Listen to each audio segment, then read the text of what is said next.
41, good Thursday morning to you. The auto industry, just one of many that have had to drastically change the way they do business because of the coronavirus crisis. I mean, sometimes in dramatic ways. Well, Fox 59's auto expert Nick Miles is with us. He's joining us from Portland with an update on how automakers are helping to battle the pandemic while still doing business, trying to sell cars in this, difficult economy right now. So, Nick, thanks for being with us this morning. We know how GM in Kokomo has switched gears and they are now ramping up production of ventilators. What else are you seeing among the manufacturers? Quite a few innovations, Ray, happening in the auto industry. They're finding that things that they couldn't do, they're able to do now. They're finding that materials are useful. For instance, Ford finding that airbags, the material they make airbags out of, actually makes great medical gowns. And so what they've been doing is taking that material and producing medical gowns for the medical community. They've also come up with some cool new inventions like powered respirators, which they've managed to make out of some of the parts that they have. So these sort of whole body hoods that they're developing with a powered respirator on the back, they're doing that. And of course, you just mentioned Kokomo. Now the first ventilators coming out of Kokomo, going to Chicago area hospitals to help some of those people in need. The first of 30,000 being shipped out of the plant there, and more to come.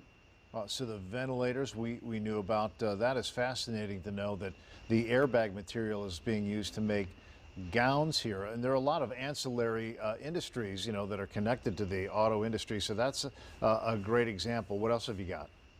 A lot of the automakers now trying to do, if they can't make materials, they're trying to at least support the communities that are around them. Toyota, they're making face masks as well. They're shipping huge amounts of face masks out of their factories. You've seen companies like Hyundai's Hope on Wheels. They're now supplying mobile testing centers in the Midwest to some of the first responders. So if they have symptoms, the mobile center will come to them. They're doing that with children's hospitals. You're finding also Subaru donating to Feeding America 50 million meals to make sure those people that don't have money at least are getting fed.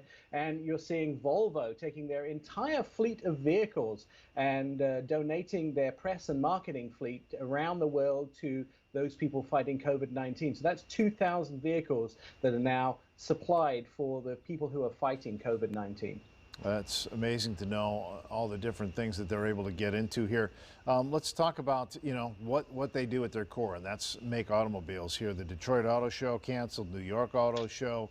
One of them was moved to August. I think it was the New York Auto Show. Yeah. Large gatherings just aren't happening now. Are they anticipating, they have to be nimble to recreate these big events when they actually will get the go-ahead?